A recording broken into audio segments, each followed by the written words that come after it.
Yang kedua, kita lihat bagaimana pemantulan cahaya pada cermin cembung. Cermin cembung, cermin yang negatif, ya. Artinya fokus cermin yang nilainya nanti setengah dari jari-jari bertanda negatif. Sehingga cermin cembung ini karena fokusnya negatif selalu memperkecil bayangan. Kemudian sifat yang kedua, cermin kalau diletakkan atau dijatuhkan cahaya, maka cermin cembung akan menyebarkan cahaya, ya, atau sifatnya apa? Menyebarkan cahaya sama dengan divergen. Contoh cermin cembung adalah kaca spion, ya. Kaca spion selalu menyebarkan dan memperkecil bayangan dari benda aslinya. Kita lihat di cermin cembung, untuk menggambarkan bayangannya kita mesti mengetahui sinar-sinar istimewa yang dimiliki cermin. Walaupun ini sudah pernah dipelajari di SMP, ya, ada baiknya kita ulang untuk menyegarkan ingatan kita. Ingat, ada 3 sinar istimewa pada cermin cembung. Yang pertama begini: jika sinar datang sejajar sumbu utama, ya, ini namanya sumbu utama, ya. Sinar itu dipantulkan seolah-olah berasal dari titik fokus. Nah, ini sifat sinar yang pertama. Demikian juga kalau kita jatuhkan sinar dari di bawah cermin, sinar yang datang sejajar sumbu utama dipantulkan seakan-akan berasal dari titik fokus. Biar kelihatan, ya, cahayanya atau sinarnya bersifat divergen atau menyebar. Oke, itu sifat yang pertama. Sifat sinar yang kedua, sinar datang seolah-olah menuju titik fokus akan dipantulkan sejajar sumbu utama. Ya, ini kalau kita jatuhkan sinar dari bagian atas. Demikian juga kalau kita jatuhkan sinar dari bagian bawah, sinar yang seolah-olah menuju titik fokus, nanti sinar itu akan dipantulkan sejajar sumbu utama. Itu sifat sinar yang kedua. Kemudian sifat sinar yang ketiga adalah sinar yang datang seakan-akan menuju R atau pusat kelengkungan cermin, maka sinar itu akan dipantulkan melalui jalan itu juga.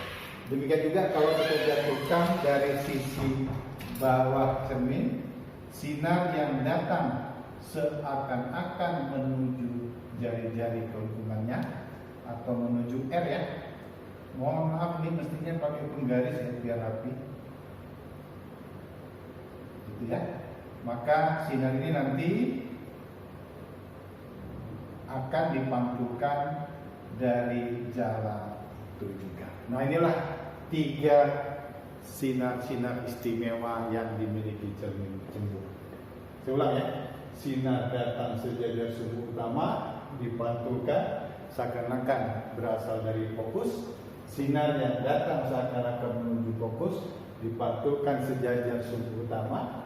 Sinar yang datang seakan-akan menuju R dipantulkan dari jalan itu juga.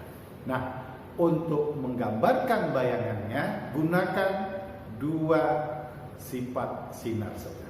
Coba kita terapkan ke gambar, ya. Misalnya ada benda di sini, kita mau lukiskan bagaimana pembentukan bayangannya. Kita lihat. Pertama, gunakan sinar yang pertama, ya. Sinar datang sejajar sumbu utama dipantulkan seolah-olah sinar itu berasal dari titik fokus. Mohon maaf kalau di buku anak-anak coba pakai penggaris, ya. Sinar datang sejajar sumbu utama, seakan-akan sinar itu dipantulkan berasal dari titik fokus. Oke, itu sifat sinar yang pertama. Kemudian sinar yang kedua, sinar yang seakan Baik, bagaimana melukiskan bayangannya? Begini, ya. Kita gunakan dua sinar istimewa.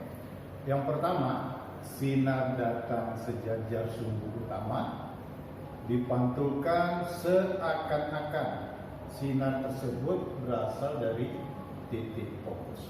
Itu sifat istimewa yang pertama.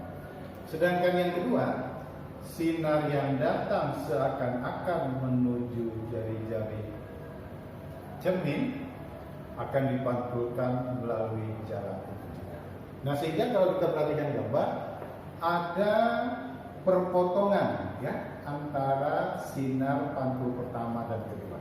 Nah, perpotongan inilah menunjukkan bayangan yang dihasilkan pada cermin cembung. Perhatikan gambar. Karena bayangannya berada di belakang, maka bayangannya itu bersifat maya. Ya, maya itu ada tapi tiada ya. Ada bayangannya tapi tak bisa kita pegang. Itu makna maya. Ada tapi tiada. Kemudian kita perhatikan gambar sama-sama ke atas. Berarti bayangan tersebut yang kedua bersifat tegak. Yang terakhir kita lihat gambar bayangannya lebih kecil dari bendanya, maka sifat yang ketiga adalah bayangan tersebut diperkecil. Jadi begitulah cara melukiskan atau menggambarkan bayangan pada cermin cembung gunakan dua sinar istimewa. Boleh 1-2, boleh 1-3, bisa juga sinar kedua dan sinar ketiga. Didapat sifat bayangannya maya, tegak, diperkecil.